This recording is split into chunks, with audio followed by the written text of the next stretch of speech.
and technology. 10.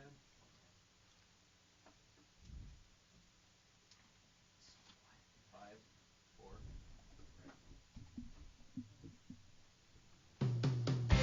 Our place, where we can dream and share it.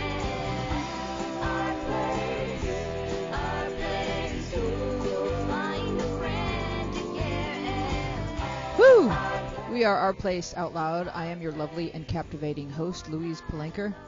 You're here with a panel of wise and wonderful teens. We've got Jake behind the controls. We've got Jake. Hello, Jake. We've got Ryan Kimute. We've got, socially blogging. We have Yulia, and we have Nico. We have Andrea, Danny, and Erica. You're not quite a teenager yet, are you? Not. She's still 11, so okay. But so we are here, and in the studio we have a very special guest with us. We have from DeviantArt.com Daniel Bornstein. So say hello to Daniel and give him a welcoming round of applause and good cheer. And Daniel, by way of full disclosure, is engaged to marry my cousin Erica. So this is 11. I didn't meet him by having like the best art on DeviantArt.com and getting a phone call going, can I be your friend in real life? It wasn't that magical. It's even more magical. He's getting married to my cousin. So, but then as Daniel and I got to know each other and started talking, we realized, hey, we both have social networks, and his is a really big one, and mine is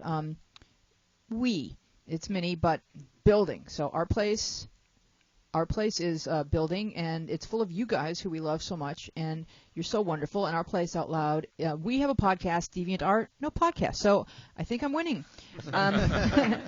So Daniel, tell us how you arrived at DeviantArt.com. Absolutely. So first of all, I'm actually not the co-founder or CEO of DeviantArt. I'm a vice president at the company, and my remit is to work with top 100 global advertisers, mostly brand name advertisers who want to reach out to teens because they're social influencers. How I arrived at DeviantArt was in a way by accident. I'd been working in this space for a while.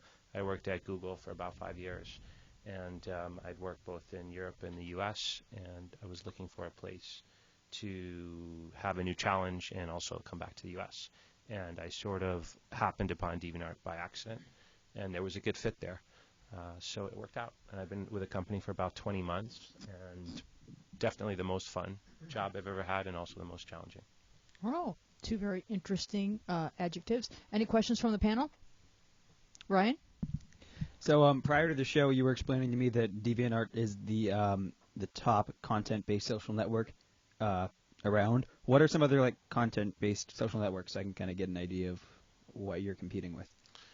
It's a great question. I think that the competitive landscape is pretty hard to define because there's a lot of competitors if we think about what is the target market, right? The target market online is eyeballs. Right, so in that sense, every web property is a competitor. Mm-hmm. In terms of social networks, and it's probably helpful to frame what DeviantArt is before answering the question. DeviantArt is a top 10 social network in the world by traffic, probably about the 8th largest, depending on how you classify social networks. What we see today is that actually social networking, and all of you know this very well, it's a part of your lives, but moreover, it's become a utility. So when Facebook first came into the mainstream, it changed things. When email first came into the mainstream, it changed things. But nobody gets excited about going home and logging onto their Gmail account and answering emails because it's a utility. It's like breathing or walking or taking a shower, hopefully. Whereas social networking is the same thing, and I'm not trying to pick on Facebook by any means. Probably we're all on Facebook.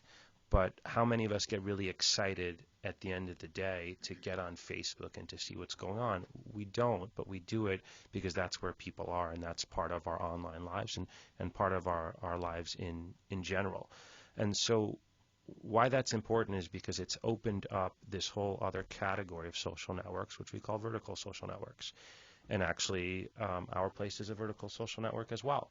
And vertical social network is a very simple concept. It's just this utility of social networking translated into people's specific interest sets. So if we look at that as an overarching definition and we look at DeviantArt, what we see is that DeviantArt is the largest social network in the world for people that create content, specifically artists, photographers, writers, sculptors, or really any kind of content. So to answer your question, there's content all over the web, right? So if we looked at Tumblr, which is another fairly large social network, there's a lot of really interesting content being created on Tumblr, mostly the written word. It's mostly a blogging platform. But to the extent where there's really cool imagery on Tumblr that represents, let's say, phenomenons and trends and microtrends in popular culture, they probably weren't created in Tumblr in most of the instances, to the extent that you see really cool imagery on Facebook. And we believe today that images are the currency of the web, because people aren't patient enough to read 30-page articles anymore, because we're all snacking online. We're not eating meals. We're ingesting little pieces of content. Well, actually, here and we're there. looking at pictures of people's meals. So Right, exactly. And we're looking at pictures of people meal. Yeah. Exactly. But that's the whole point. Attention spans are short, and oftentimes what we see is using Facebook as a barometer, whether it's liking, commenting, sharing, or anything else. Most of that stuff happens on imagery. So if you're a brand and you're writing long diatribes, nobody cares. But if you have some really cool content, people care. But where does that content come from, and who are the people who are the trendsetters, who are disseminating that content? And what we found, again, using the Tumblr example and the Facebook example, a lot of this really cool content is being created on DeviantArt. So we look at ourselves not only as a community of creators, but as a community of cutting-edge people who are really at the tip of the spear when it comes to popular culture. are you guys where all the GIFs are coming from? A lot of them are coming from Because as well, yeah. Tumblr is like GIFland, Correct. and it makes me dizzy. Right. So, but that seems to be like the big thing. Like you're almost like really, really a dork if you put up something on Tumblr that's not moving. Yeah. Yes. Certainly, animated GIFs are very popular on DeviantArt. We probably have more 2D imagery on DeviantArt. So we're talking about people who will spend hours and hours interacting with their favorite IP. So we're really a hub for fandom. So, for example, Game of Thrones content or Star Wars content, or really any popular culture IP, Superman, Batman, things of that nature. We feel that we have the largest fan communities of those IPs just because you have a huge microcosm of them. So in other words, if you were to go, let's say, on DeviantArt and type in Batman, you might get 1 million results, but those 1 million results would actually be individuals who spent, let's say, 40 to 50 hours creating fandom around Batman. And those are the people that are really, really the hyper fans that are the most engaged. So what you're saying is your people are the talented people who are creating content that spreads virally across the web. Correct. And so that's a really cool place to be, because if you guys initiate a contest that's sponsored, because you were showing me your Lexus campaign when I was at your office the other week, and so it goes beyond fandom. It also goes to who's designing the future. Yeah, I mean, it's really, our social network is all about young people. It's all about millennials, and it's all about people who are more socially connected and people who are trendsetting. So, for example, when I meet somebody like Yulia who says, I'm on DeviantArt, I'm very impressed because, and of course I'm biased. Well, I'm impressed with her. But I already know that she's somebody who is much more savvy online than the average person, and that she's much more up to date with microtrends before they reach the mainstream. So think of it as if you're on YouTube and you were the 1 billionth person to see Gangnam Style, how would you feel about yourself? I would feel like my grandmother. Correct. Because I don't think she's seen it yet, but I will show it to her, and I think she'll enjoy it. So now Yuli was showing me how you can get brushes, how people are sharing. It's one of the things that I'm loving about what you're telling me all about DeviantArt is how collaborative it is and how sharing it is. So when I started uploading my photography to DeviantArt, I checked Creative Commons so that anyone who wants to share it can share it. And if you guys are fans of any genre, and you find artwork that you like, that you find pleasing, you could probably use it as your Facebook profile picture if people have clicked off Creative Commons. And how does it all work? It's a great question. So we like to say that we're the original entry point for social content on the web, as I alluded to. And if you create a piece of content, you can choose to allow people to download it or not. So some people are pretty protective about their personal IPs and they don't want people to download it. But the majority of people want people to download it because really that shows their love for the piece of content that they created. So yeah, to your point, people can download those images and they can put it as their screensavers and so forth. But what we've seen actually is that it's really more about taking that and sharing it all over the social web. So they could share it to their Facebook, and in fact, every single individually uploaded piece of content that we call deviations has about 10 share buttons. So if anybody goes to the site, you go to deviantart.com, you select any piece of content that you find compelling, you go to what's called a deviation page. You can share it on Facebook, you can share it on Tumblr, you can share it on Reddit, you can share it on StumbleUpon, and so on and so forth. So Danny over here is a graphic artist, and I don't, maybe he can share how he uses DeviantArt, or if he uses the brushes and Photoshop, or have you found uses for it? Yeah, I've used I've downloaded fonts off of there, brushes for Photoshop, and this other photo editing site.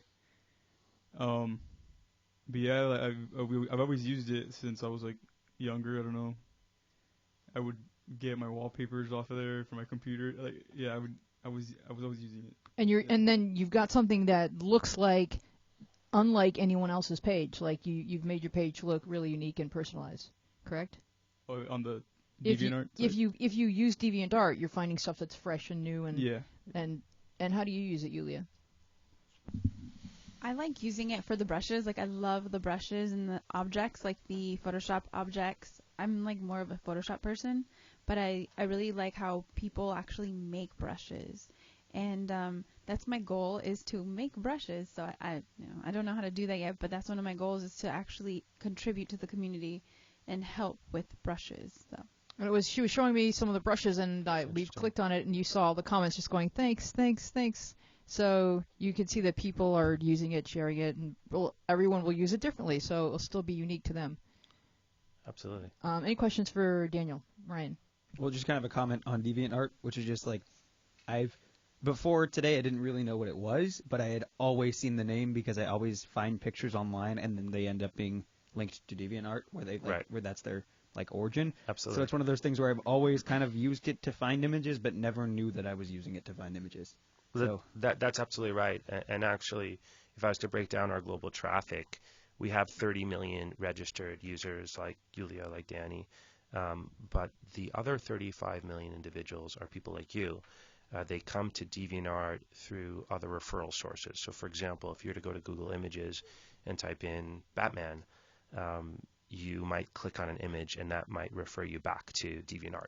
Right. So, yeah, that's absolutely correct. And we do populate a lot of social channels and really compelling imagery on the web.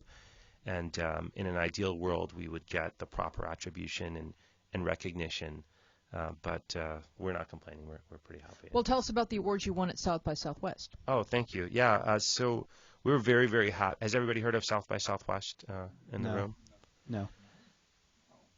It's a really big festival that includes online. You started out as music, but now includes online music and film and other panels and just everything creative in Austin, Texas. Correct. Yeah, it started out as music and film, as Lee said, and now actually in my industry, in the technology industry, South by Southwest has in many ways become the preeminent festival and conference. It's really fun, and there's a lot of really cool technology and new marketing trends that are being discovered there. There's a lot of panels, there's a lot of parties. One of the things that South by Southwest has is an official awards that they give out. So for technology, they call it the Interactive Awards. And without boring you, DeviantArt was nominated for an award in the classic category, meaning any website or web experience that was created before 2013. So think of it as the Oscars. The only movies that are applicable to win an award are those that were created in that calendar year, whereby South by Southwest has one category for people that were created before that calendar year. So we were fortunate enough to be nominated by a juried panel for that award. We won that award, which we're very happy about, and as a result of that, all 70 nominees across different categories were nominated for the People's Choice Award, which is people like everybody in the room and the people that are listening online, got to vote for the People's Choice, and DeviantArt won the People's Choice Award for the festival in general. So very exciting for us as a company, and I was fortunate enough to be one of the 2 representatives of the company there. And when we went on stage and we gave our acceptance speech, what we did was we dedicated the award to our community, because ultimately DeviantArt is all about our community. It's not about us. It's not about the people that work in the company. It's the number 1 source in the world for user-generated content, and we wouldn't be who we are today without individuals like everybody here. And in fact, we have the largest relative concentration of 13 to 17 and 18 to 24-year-olds of any social network or online community in the world. All right, so at the end of the show, or near the end of the show, we're going to talk about what we're going to do with Our Place and DeviantArt to encourage kids to get onto DeviantArt and create some content that is inspired by Opers or Placers or whatever we're calling ourselves this week. We are Our Place Out Loud, and I am Louise Palanker, and we're going to dive into some questions, and we're going to get started. The first one, Star Fever. Hello, I'm 21, so I've been talking to this guy that I met online. He seems really sweet and fun. He said he was definitely interested, and so we've been talking practically all day, every day since. We haven't met in person yet, but I really want to. I can't tell if he's just shy or what. We exchanged pics last night, and he said you're very pretty and that I had beautiful eyes. How do I tell if he really likes me or get him to ask me out? Should I make a move instead? Advice for Star Fever. I could go first, but who wants to hear me talk? Go ahead, Julia. Wow, this is hard because if she doesn't know this boy in person, then it'd be really hard to kind of tell if he likes her, because when someone likes you, you have to like be in front of them to really know, like watch their body language, their smile, if they're smiling, like at least Skype with him or something to see if this boy actually likes you. Well, if they talk all day, every day, I don't know what else he could be doing or should be doing, but it seems kind of obsessive already. And generally speaking, if you meet someone online and you're over the age of 18 and it's safe to meet the person in person, within a week, meet the person in person. The girl can suggest it, the guy can suggest it. It doesn't matter who suggests it, but you do not want this to become one of those catfishy online things where for years you're wondering why he always, bails out of meeting you in person, because people have various reasons for going online, some of which are just to fill some sort of emptiness in their own lives, and they have no intention of ever leaving their mother's basement to come and see you. So you need to find that out right away. Let's go to the phone. Maybe it's a call for Daniel. Hello, who's there? It's Mrs. Jordan Christopher. Hello. Did you have a question for Mr. Daniel Bornstein, or did you want to talk about meeting people online? How about both? Okay, both. I'm all about it. Mm-hmm. Have you tried DeviantArt? No, I've never heard of it. Never heard of Sorry. it? Okay, are you writing it down? No. Write it down. Trying to I help don't you. have a pencil. Carve it into something. It's on it. I posted it on Instagram. You can Oh, look at yeah. it. Julia posted on Instagram. Or just like actually visit Okay. the website.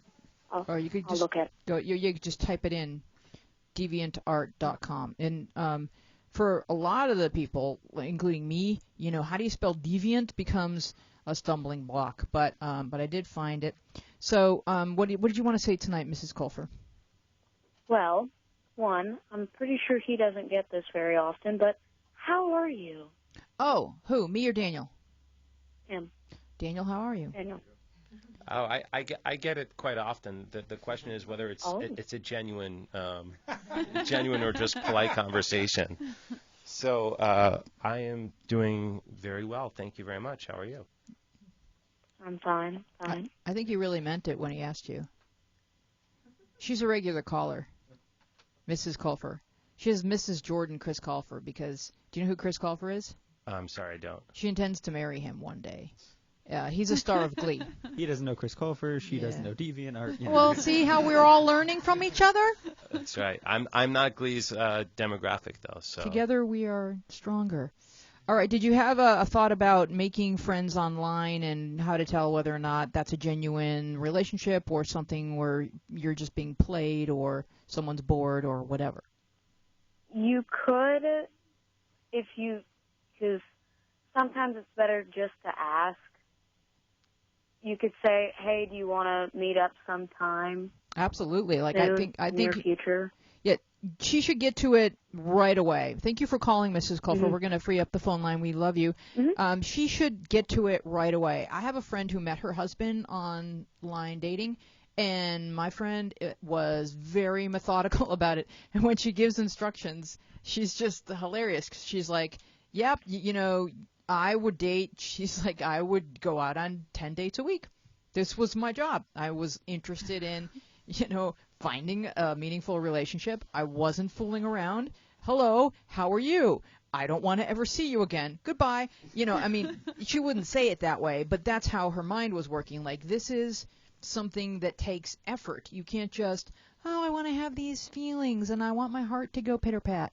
It's like, do you see a future? And if the person is refusing to leave their house and meet with you, move on. So, Q. Yeah, I don't think you should stop from making the first move. No. There's nothing that should be stopping you from doing that. If you're interested, talk to him, say you want to meet. Nico, did you have something to say? Yeah, I was going to say, like, besides the whole safety concerns and all that, we already all know about that. She's 21. Oh, she's 21? Yep. Well, all right, go meet the guy if you want to, but the thing I'm worried about here is the fact that when you have an online relationship with someone, be it like friends or relationships or anything, it always feels a little different than actually meeting them. Like, you may want to have those feelings right now, and then when you get to know the real them, something kind of goes off in your head saying, nothing's really going on here, like after a week. So you want to just keep in mind that their internet them isn't always going to be the real them. I really recommend MTV's The Catfish Show, because you watch that thing and then you realize, oh my gosh, I could be talking to absolutely anyone. Half the time on that show, they wind up talking to someone they know in real life who's pretending to be someone else just to F with them. Keo. I just wanted to say real quick, we always say, yeah, if you're under 18, be safe. But even still, if you're over 18, use caution, because you're not invincible just because you're over 18. No, meet in a public place. Do not let anyone come to your home. Do not let anyone pick you up. Meet in a public place and arrange it for coffee so that in 20 minutes you can have to be somewhere else. Let's move on. Next question from Lyric. Ryan, would you like to read it? Sure. Uh-huh. Lyric said, "Okay, so there's a boy in my class, and I just started talking to him at the beginning of the school year this year." Happy face. "And he's so nice in class, and he's hilarious, and he always steals my stuff, and we always crack up laughing, and we just have so much fun in school, and OMG." So I follow him on Instagram, and he follows back and likes my pictures and comments a lot, and I Snapchat him and I text him, but he never responds, ? He's friends with a lot of the popular girls, but he talks to me in front of them in school. Why does he just never text or Snapchat back? I even texted him today, and he responded to another popular girl's Instagram comments, but didn't answer my texts. BTWH. I don't know what all those letters mean, but I did understand the rest of what she said. So what she's asking is, he responds to Instagram, he doesn't respond to Snapchat. So, or what's the other thing? Snapchat or texting. Okay, so this selective responding. Please explain. Yulia. Like explain Why what would a he's boy? doing. Why would a boy do that? I think I told, because I talked to her Oh, you did. during the week, and I told her, I said, if he's not responding, then just don't text him anymore. Mhm. Just wait for him to like your picture. So I said, go let him lead it. So if he likes a picture of yours, then you like his picture. If he texts you, then text back. But don't text a third time and a fourth time. No. Like no. don't keep texting unless he replies. That's kind of what I told her. Excellent advice. Nico? I was thinking, because I kind of do this myself, because I'll get like a ton of texts a day, and half the time I'm doing homework or something, and I can either respond, "Hey, I'm doing homework right now, can I text you later?" or it'll be someone who's texting me 2 or 3 times, and I'm like, all right, I'm just really not going to respond to this person right now. Sometimes it's just a lazy thing. Maybe I'll talk to these people at school, they're my friends, but when I get home, sometimes I just want to shut off. But if it were a special girl, would you talk to that person? It was a girl I liked. I talked to her. I'll text her all day. I don't care if I got math homework or Right. whatever. So it is a sign of something that he's only selectively responding. It means we're buddies, but I don't have to always respond to everything every communication I receive from you. Ryan? Yeah, there's that, and then there's also just like some people are bad texters. Like I have a bunch of friends who don't respond to my texts a lot, and it's not because they don't like me or don't want to hang out. It's because they're just terrible with their phones and like leave them in other parts of the house. Are those people, called Jake? Well, Jake's a different story because I rung his doorbell 4 times today and had to get a key to get into his house, even though he was in his room. Wow. He was just that oblivious that. And then when I came into his room, he was in the bathroom and I just sat on his chair and just stared at the bathroom door until he came out and scared him. But you're that friend. Yeah, I'm that friend. Well, Khalil's that friend for me. He's scared me so many times by being in my house when I think I'm home alone. It's the scariest thing. But no, I mean, there's just like, it's some people, they think they're going to get back to a text and they forget about it, or they have stuff going on like Nika was saying. But he sounds really flirtatious, so I don't really know if he's flirting with you because he likes you or if he's just a flirt. I mean, I would have to guess that if he had those kind of romantic feelings for you, that he would respond to every communication he received from you. Because you really don't start ignoring the person until you're dating them. So when it's during this period of the dance of romance, you kind of respond to the girl. So I don't know if he has those kind of feelings for you, would be my guess. Keo? Yeah, I would kind of assume the same thing. There's a possibility that it's his weird way of trying to play some game to try and, I don't know. I don't know if, do guys know how to play games? Some guys, but Really? I mean, Playing the game. I think it's much more likely that he's just really friendly and or maybe he's a bad texter. I'm a very bad texter, so. Yeah. But if I mean, if you when liked a girl, when I liked a girl, I would text, I think. or at least let her know that you received the text in smiley face or unicorn or something, right? Yeah. You don't text, Erica? No. Okay. I'm blonde and I forget when someone texts me to text them. Microphone. Oh, sorry. She's blaming it on blondness, which I've used. I will say when I met Daniel, he had wrote me a very nice email about meeting him later that evening, and I had initially thought I had texted him back right away. And by later that night, I had realized I had not, because I followed up on Facebook to see, and What did I do today? I was Let like, me why check isn't he Facebook. calling me? And I was like, I looked at my Facebook and I was like, oh, I never responded. I do it all the time to people. I forget to respond. Well, all right, so I forget to respond. don't give up on him, but leave yourself some other options. The next letter, give us a call at 888-531-7171. We would love to hear from you. We would love to know your social networking, or if you're interested in getting into the tech field. For instance, Daniel worked at Google, and in order to get a job at Google, you have to be super duper smart and get a degree from, where's your degree from? Some fancy business school? No, I got a master's degree from London School of Economics. London School of Economics. Yeah. Where everyone speaks British. Something like that. It's like a foreign language. That's really impressive. Yeah. So This it's one set off red flags for me, by the way, this next question. Like, oh, you ready to that go? Sorry, I didn't mean to like interrupt. No, but no, they were gonna it's get cool. on that, but like that was just like I started reading it and I was like, oh wow. Oh yeah, this was in the Ask the Panel thing. It was Yeah. Oh yeah, I got a lot of the questions from. This is my new thing is I grab questions from Ask the Panel because I know that you guys are familiar with a lot of them. But what I wanted to say is if you have questions about how to go about the career of your dreams and you're dreaming of business or technology or something like that, Daniel's a good person to ask. All right, so this question comes from Serene, and it says, one of my friends is pregnant in our school. 2 other students know, and a handful of teachers.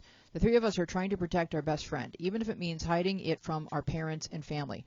Afraid that they would tear us apart, and we are keeping our mouths shut. Are we doing the right thing? Is telling our secret to our family the right thing? And staying by our best friend's side the wrong thing? We are only 13. We are not as mature as adults yet. We know we can't make any right decision for ourselves and anyone else. I want to tell our parents, but we know they will force her to have an abortion. We don't want to kill something so precious. I just want to know, are we making the right decision? All right, so before I throw to the panel, I just want to say the way she continuously uses the word our, I'm wondering if it's maybe her sister, because what would her parents have to say about this other kid getting an abortion? Nothing. And then the other question I have is I forget. I'm pulling Orion because I have too many thoughts in my head. I've done that like twice, like a day. All right, but I'm going to throw to you because I know I have just this question is one of those. It just makes you want to scream. Go ahead, Ryan. Yeah. Okay. So, well, by the way, I did look in like I saw this question when I was reading it in the app, and I think I responded to it, or maybe I just browsed through it and saw there were a lot of responses already. But someone had asked, do their parents know? And she said yes. The girl who's pregnant's parents know. So I don't think it would be her sister. Well, how could her parents force another kid to get an abortion? I don't know, but she's 13, so I don't really know how much she knows. You know what I mean? But my initial thought was like, high school pregnancy, and then she's high like, school, they're 13. Well, no, that was my first thought when Yeah. I read like the first half of it, and then I was like, oh, geez, you're 13. So, I don't think there's anything wrong with telling your parents. I think it's most important that her parents know, and they do. Assuming they do, that's the most important thing. But you need to make sure that her parents know, even if it means jeopardizing your friendship with her, because it's just a safety thing, and it's like extremely important. I remember my other point. There's only so long that you can keep a pregnancy a secret. Yeah. It becomes increasingly evident with each passing day. So if I hope that your parents won't be the type of people that would say, she's a bad influence. I mean, it's a thing that happened that's not a great thing for a kid that young to be pregnant, but I would certainly hope that your parents wouldn't want to teach you that the right thing to do is to turn your back on someone who made a mistake. We don't even know why she's pregnant. It could have been something that happened against her will. Go ahead, Nico. From the app, didn't she start talking about how this happened to her brother or something? Like something similar happened. I mean, Yeah, she said something like her parents don't want that bad influence. They don't want a girl who's pregnant around their daughter, so they were gonna if they found out, they're gonna make her not be friends. Eventually, And they they're did it going to her find out. brother. How could they not find out eventually unless they send the kid? Which they wouldn't let her brother be friends with someone who was pregnant? Yeah. Okay. Oh, I see. I see. so in that case, I know they're gonna find out eventually, but for the time being, this is a 13-year-old girl who's pregnant, and she needs as much support as she's gonna get in these next few months. So yeah, right now, well, obviously they're gonna find out later if she decides to keep the baby, but right now, this really isn't the best time to be telling them. And I hate not telling my parents stuff, but really, if they're acting like this, like they're going to separate you from her in this like really dire time, I really think she's doing the best thing for her friend right now. But I think it's important to ask yourself, like, what would my parents do besides separate me from my friend if they knew? And if you think what they would do would be beneficial to your friend, I think that's the most important thing. If it's just going to be them saying, don't be friends with her, and then kind of just moving on, then obviously you shouldn't tell her. But I feel like just as adults, if you think they can have a positive impact on it, then it's the right thing to tell them in a situation like this. I don't think that it's a liable mission not to tell your parents about a pregnant friend. It is a personal matter. You can keep that to yourself and consider that to be something private that doesn't need to be revealed to everyone until the time when the pregnant person, that's her information. Anyone else sharing it is kind of sharing gossip. So it's delicate because she is so young. We don't know how this happened. It could have been something that happened against her will, where she's not even willing to tell anybody who the father is because it wasn't like something that she. I mean, actually, any 13-year-old who's pregnant is probably someone has taken advantage of this person because 13 is too young for someone to know the consequences of sexual activity. Go ahead, Keo. Well, like everyone's been saying, the first thing to make sure of is that her parents know and that some responsible adults who care about the actual girl know. And then your parents, I agree with you that it's not really their business and you don't really have the responsibility to tell them. I'm kind of curious, or are we going to avoid this because it's too controversial? What is everyone's view of abortion? Like, what do you think about a girl this age getting abortion, or Well, should she? it's a good question because I try to never use that word in the app because it is such a controversial word. I do have Planned Parenthood as one of the helplines, but it's listed with. It's really hard to find a very good helpline for pregnancy because most websites for pregnancy have an agenda. And Planned Parenthood seems to be the only one that is neutral. And I know people who have been to Planned Parenthood who, because as I was selecting my helplines, I was asking people, what do you think I should do? Because a lot of conservative people think that Planned Parenthood is just there to recommend abortions. They are not. That's the last thing that they recommend. They go through all of the options. And I try to really not have an opinion about abortion because it is so controversial, and I think that once a young girl becomes pregnant, that she then can have a conversation with her parents and the boy and his parents and really review all of the options. So it's hard for me to say that I have an opinion. It would be like asking me, do you believe in the death penalty? I'd probably go round and round in circles in my own head and with you. But what are your thoughts? Well, I would agree with that, and I think that's a wise position to take. I think we should stress the fact that maybe they should definitely talk to Planned Parenthood, this girl, and really just talk to people who are informed and know how to handle these situations. Nico, did you have something to say? Yeah, I thought it was very much important what you guys were saying about Planned Parenthood, to let your friend know that there are options. But in the case of if one of the options comes up to try to keep the baby, I really don't see her as a 13-year-old girl keeping that baby and having a good life from that. Well, her parents could raise the baby. There's the consideration that is she too small to bring a baby to full term, and would it damage or would it be dangerous to her own health to take the baby to full term? Obviously, she's not going to move into a home with the father and raise this baby. That's obviously out of the question. But possibly her parents could raise the baby. There are many different options. Of course, we know adoption is an excellent option because there are so many people who want a baby so much and are unable to conceive one of their own, that you would be a blessing in their lives. Go ahead, Ryan.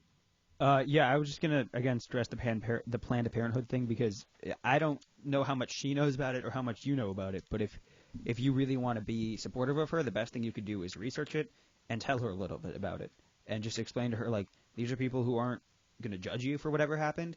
They're just going to help you with what their circumstance is now, and that's a lot more of a supportive way than getting other family members of yours involved. And it's also possible that if a 13-year-old is pregnant, that a crime has taken place, because if it was a 16-year-old or an older boy that used her for sex, 13 is just way too young to take advantage of a girl. And so just for a lot of reasons, this child is a victim, and she's not the bad person here.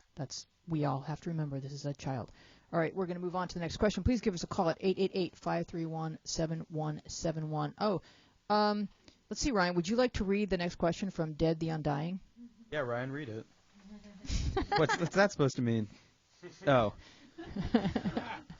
Dead the Undying said, I think I'm addicted to Our Place and Ryan. Wow, that was definitely edited upon delivery. Yeah, it really says, I think I'm addicted to Our Place and Nico. Wow, and then what is that, a face? I don't know what that face is. Maybe I mean, that's I see eyes looking sideways and a nose. It's like... It's pretty cute. So, Nico, you've got a fangirl. Oh, yeah. So but she's dead. What I did was... But she's undying. What I did, well, the advice that I gave was, I think you should call a helpline. That helpline is our number here.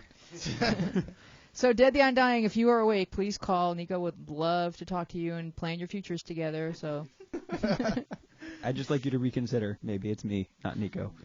You're going to have to campaign harder. He's in Ask the Panel way more often than you are. I know, but like, here's the thing: is I took a long vacation, right? And he stole all my thunder while I was gone. I expected you to protect my throne, Wheezy, and you didn't do that for me. I really, really tried. You know, I thought that without Alex Silver to compete with, that you'd be able to coast. But Nico swooped in here. He's charming. He has swoopy hair. He's just adorable. He's got twinkly eyes. He has a delightful sense of humor.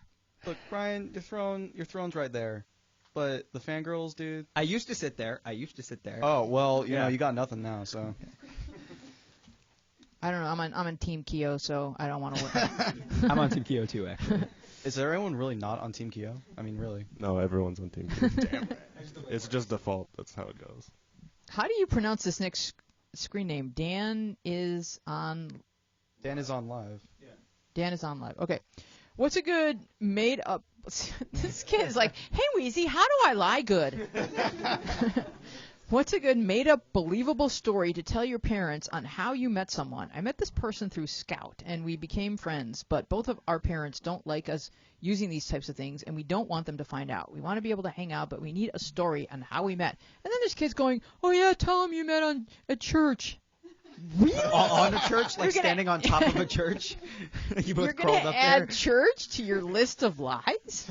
Oh, my gosh. So I don't think that you should lie to your parents ever, unless it's about whether or not you want to shave your legs. Because that's like the one exception that I have. Because people are like, my mom won't let me shave my legs. I'm like, just go into her shower and take the razor.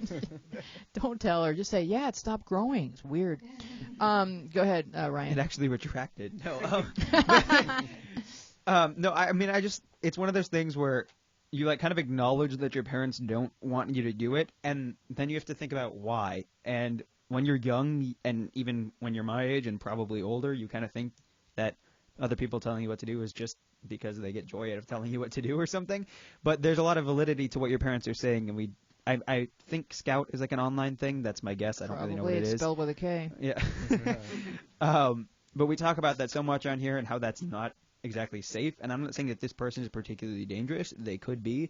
But your parents are trying to protect you. And so lying to them is not only worsening your relationship with them, because they will find out. That's the way parents work. They will find out. Well, I think there's this thing where when you're 14, 15, 16, you have been told that certain things are unsafe, but you think that you know how to handle them in a way that won't be dangerous to you. And so We all think that, yeah. It's Yes. You think, well, my parents don't know that I know how to drive 80 miles an hour and not kill people, so I will. But but you really don't, and it's not. And most people survive 13 years, and nothing horrific happens. And most people don't get kidnapped, and most people don't drink and drive and kill someone. You know, most people who try these things thinking, oh, I know what I'm doing, get away with it. But it's the few people who don't that are there to kind of show us that was really, really dangerous. Go ahead, Q. Yeah, and I mean, if something like that does happen, that's when you feel really the worst. Like, that's the worst feeling, when it actually, like, your parents' worst fear ends up happening, and you just feel stupid and, like, worse than if you were being safe. And I think it's just a bad direction to go in, to get used to lying like that, because then it just progresses. You're not gonna like stop lying, start lying less. You're gonna start lying more, and then it's just gonna get worse and worse, and you probably will end up not liking the person that you end up to be. Well, like it becomes kind of sort of your habit. Like, okay, that worked. Now I want to go to this party, and I can sneak out this window. I mean, Erica over here, can I tell him? She was a raver. It's true. She lived, but, you know. A raver. There's still rave bubbles in some of her clothing, if you look carefully enough. No, it was never to the point where I was going to tell her parents, because I did feel like she had control over what she was doing, but it was borderline. Like, I don't know. She'd get phone calls, like, she'd call everyone sweetie, even if she didn't know him. Hey, sweetie. Like, who is she talking to? But, she was kind of a wild child, but, well, she can talk. Did you ever feel like you went, uh-oh, I'm in a situation now, and I've gone too far, So glad I'm wearing a hat. and I can't ask my parents for help because they told me not to do this? Microphone. You're getting in trouble, Wheezy. She's 30. She can talk. I'm over 30. Oh, I thought you were 11. She looks 11. Oops, sorry. I always felt like I was in control of all my situations. I never felt like I was in a place where I felt I never felt like I was in a place of real danger. I felt That's on my playlist. Now you guys know. no, I never felt like I was in a place out of control, and I hate to say it. If I was, I think I made it pretty. If I was over my head, I think I made it pretty easy for my parents to find out. Okay, so it was sort of like an open secret. It was an open secret, for Like, sure. There wasn't anything they really didn't know about. So that if you needed to call home, you could. Yes, definitely. Yeah. Ryan?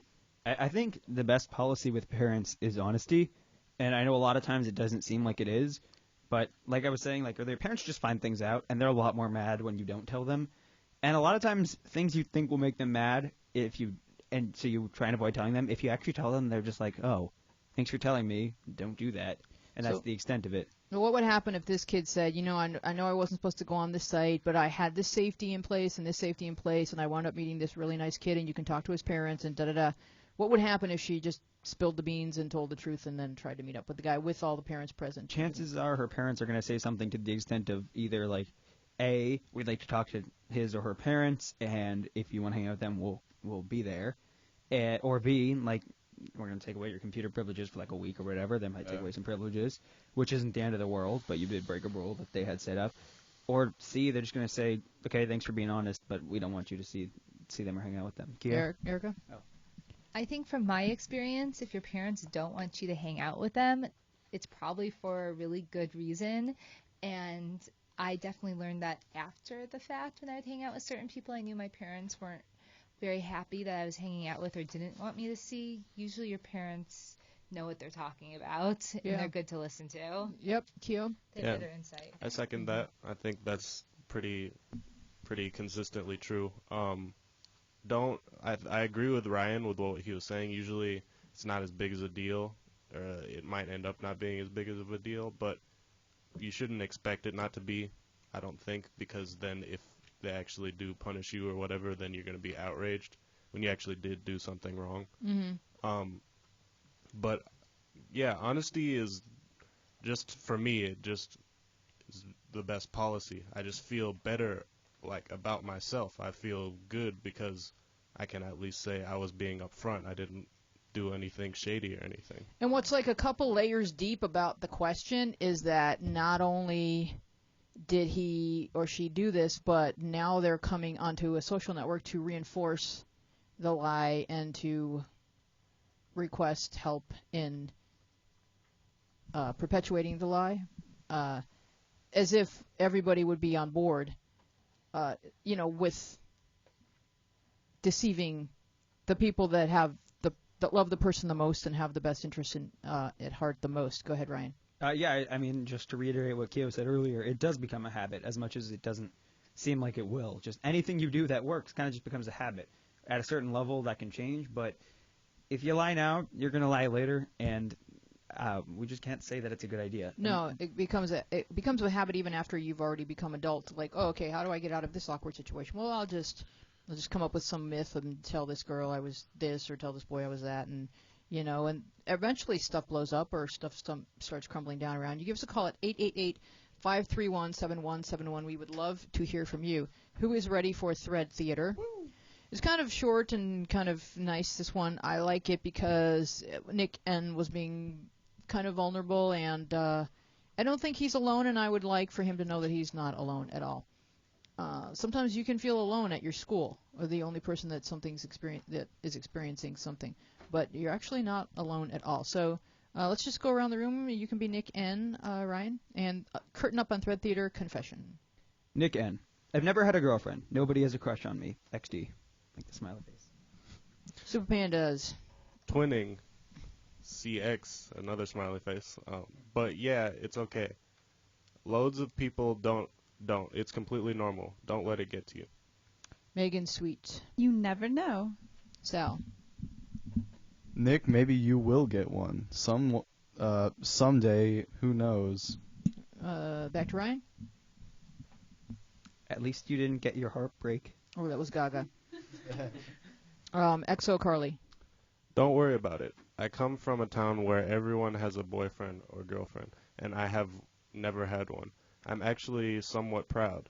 I think I proved to everyone that I don't need a boyfriend to make me feel good about myself. So I love the ending. I think it's fantastic. I had a lot of questions this week in the app about people that didn't have a boyfriend or girlfriend in high school and were feeling sad. Ryan? Well, I just wanted to say that, like, the end of, like, I proved to everyone that I don't need a boyfriend to make me feel good about myself. That's not what a boyfriend's for, though. There we go.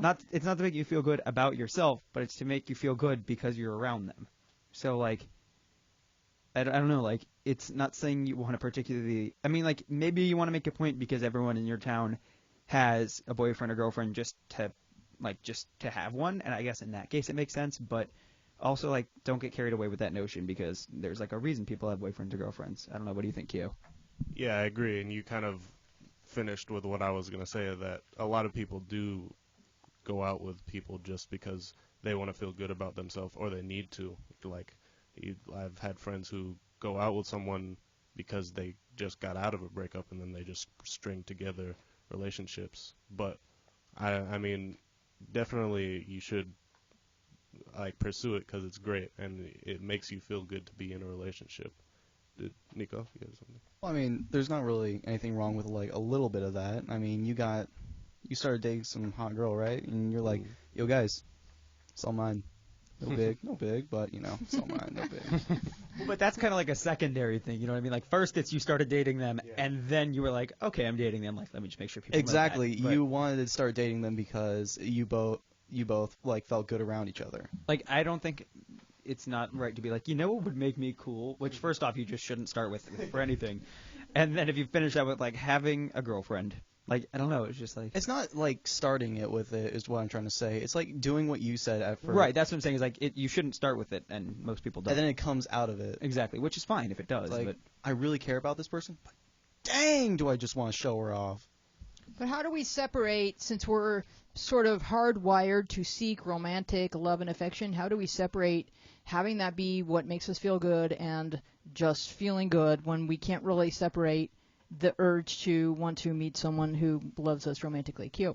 Well, I remember in high school I was giving a friend advice that was similar to this, and I was saying do something that you like to do. Do something creative that makes you feel good, or do something, work out, whatever you like to do.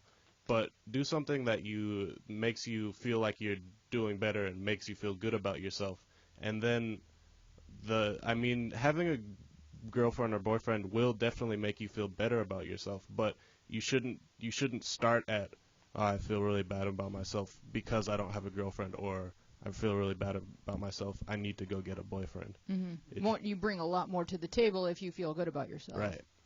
But it's not just then you get into, it's not just because I want to bring more to the table, that's why I'm going to work on myself. It has to be because I want to feel good about myself, right. Whether or not I wind up sharing my life with another person. Yulia, any thoughts? From the female perspective? I mean, I think a lot of girls, like, they feel like they have to have a boyfriend or something. Sometimes, like, especially when you're younger and you've never had a boyfriend ever, you're like, oh, my God, I'm missing out. But or what's wrong with me? Yeah, or nobody likes me. What am I going to do? Like, so I think, I mean, like Kyo said, I feel like if you're a girl who wants to, I think they should work on themselves first. And then if they attract someone, then it happens. If they don't, then, Jakey. Somehow this is going to work. Yes. Hi. Okay. So what I was going to say is that there's a lot of people going like, oh, everyone's in a relationship, but I'm not. What's wrong with me? A lot of crappy people have been in relationships. Like, a lot of them. Your self-worth and your relationship status have nothing to do with each other. Because it's just as easy for a crappy person to be in a relationship. Well, not just as easy, because they're pretty crappy of a person, But they exactly, date another crappy person. That's what I'm saying. Yeah, is that, and if you believe that you're a crappy person because you're not in a relationship, then you might find a relationship and it might be with a crappy person. Don't do that. Wise. A good example of that. Wise. Any thoughts here, Daniel? Yeah, actually.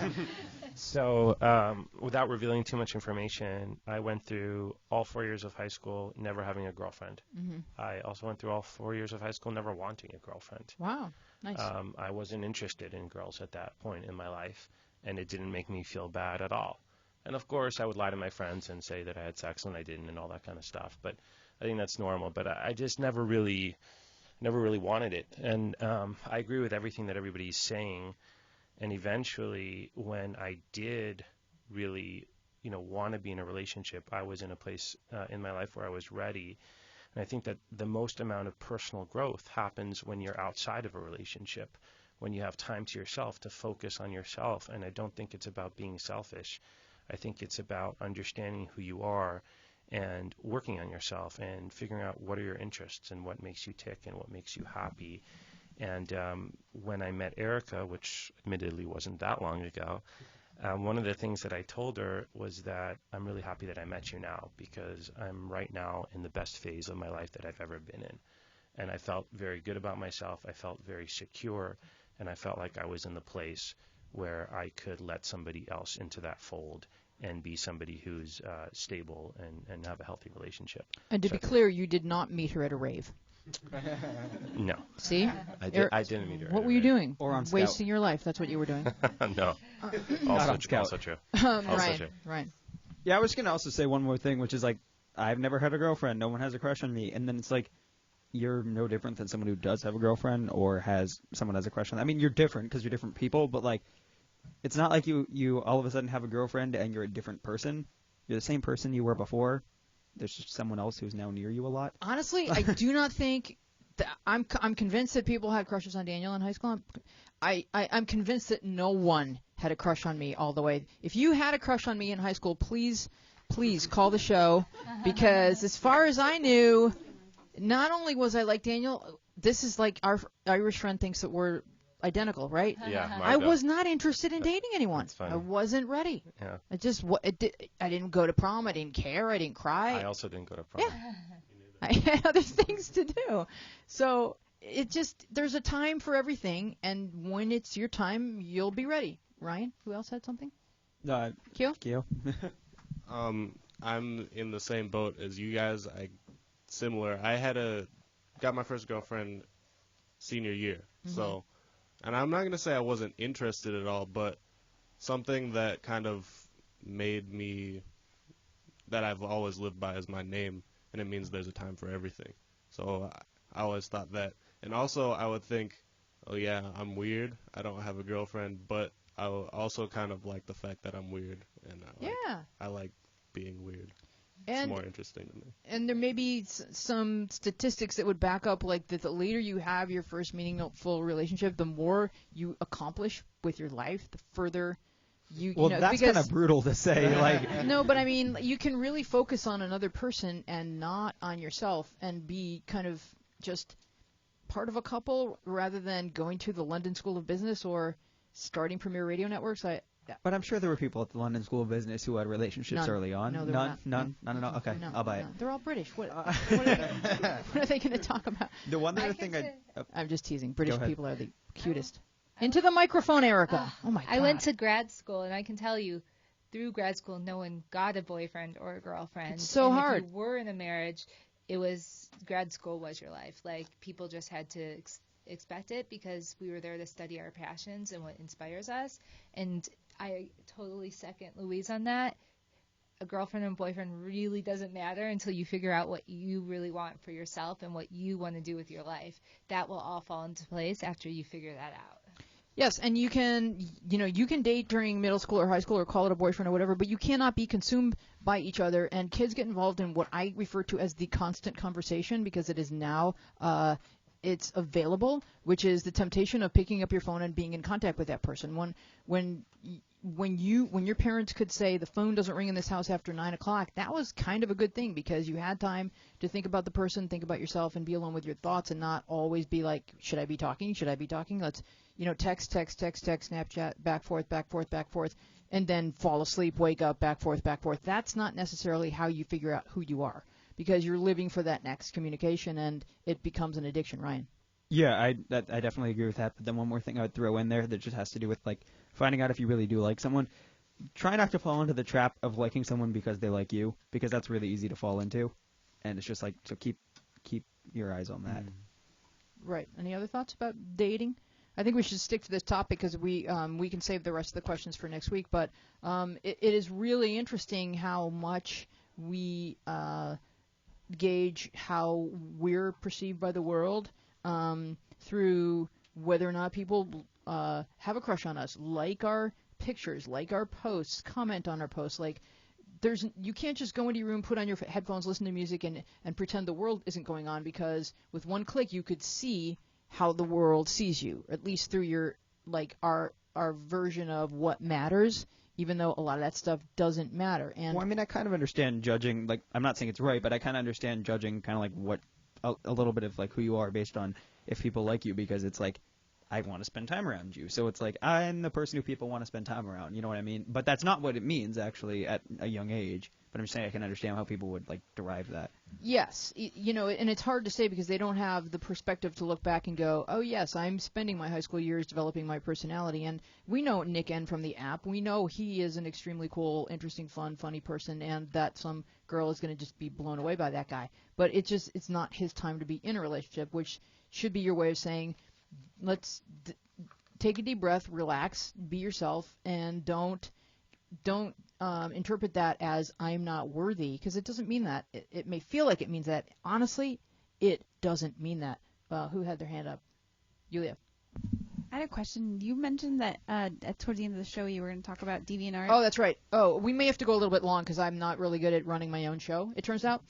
So we were going to have an event on DeviantArt where we're going to encourage people to sign up for DeviantArt and do a piece of artwork on the theme cyber kindness, which is kind of what our place is all about. So that could include love, support, inclusion, all the things that we're about.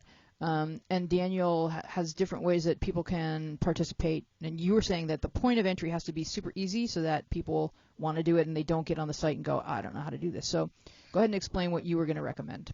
Sure, absolutely. And first of all, not everybody has to join DeviantArt. There's a lot of great browsing experiences and great interaction points, and you can be inspired without being a contributing member. And if you want to be a contributing member, it's not just for artists, right? If you have some really cool short stories or poetry or other expressions, it's a great forum. And also on that same note, we have 450,000 interest-based groups interacting all over the world. So for example, if you're really into fandom and there's a specific IP that you love, maybe Glee, maybe Batman, maybe Game of Thrones. Hunger Games is their big poison. Hunger Games, for example. You can find a lot of different interest-based groups interacting. You can join, you can make friends. Those friends could be in Japan, they could be in Taiwan, they could be in Saudi Arabia, they could really be anywhere. And then also one of the things that I found very interesting in terms of synergies between our place and DeviantArt is that DeviantArt is also a place for young people to interact, to make friends, and to find support channels. So in fact, some of our most robust interest-based groups revolve around gay, lesbian, transgender communities, and they're interest groups where people interact as well. So there's really a lot of that stuff going on in DeviantArt as well. But more to the point, if you want to take part in this exercise, I'm going to list a few easy steps for everybody to get involved. So the first step is go to the URL, which is DeviantArt, DEVIANT, art.com. And when you get to the home page, right next to the logo on the top left-hand side, there is a little arrow for a drop-down. Click on an icon that says DA Muro, that's M-U-R-O. And DA Muro is a proprietary free drawing tool on DeviantArt where anybody can pick whatever brushes, whatever tools they want. They can create any piece of art they want. It can be very sophisticated. It can be something fun. It can be any kind of expression possible. There's no barrier to entry in that sense. Once you get on the tool, you can automatically create your piece of digital art. You don't have to be signed in. You don't have to be a member. Once you've done that, assuming that you want to take that piece of art and that piece of expression, as you suggested, and share it on DeviantArt, you can absolutely do that. And what you'll want to do is go to sign up to save and share. And when you do that, it will take you to a very easy sign-in process. And at that point, you will be asked to submit it to a category. And here's where it gets a little bit tricky. We have over 3,000 different submission categories on the site. And in order to submit it to the site, it needs to be categorized into a category and subcategory and so forth. And probably for the interest of this exercise, what I would suggest is when you submit, go to first digital art, and then for the next navigation, go to drawing and paintings, and then finally go to other, because this, let's say, is most easily classified in other. And then to make it easy for everybody else to find it, I always suggest tagging your original piece of content as Our Place Out Loud, OPOL, hyphen, whatever you name it. So OPOL, My Expression, Jennifer's expression of love, or whatever the case may Cyber be. kindness and Cyber kindness. however you want it, and just whatever you want to name your painting. If you include the word cyber kindness, it will be helpful. But if you start with opal, it will be very searchable, right? Correct. And then at that point later on, whoever wants to can go and collect them and favorite them in their gallery, and then they'll all be in one centralized location. Yeah, and we may want to assign that to one of our mods or community organizers to go ahead and Absolutely. collect everything and categorize it. Absolutely. And People seem to love one more Nico and thing. whatever he does. So I mean, One more thing. Membership is free. Membership is free. Thank you so much, Daniel, for being with us, and Thank you. It's great. you'll be a regular guest on the show, and we really enjoy Thank it, you. and we'll see you next time on Our Place Out Loud. Bye bye, everybody.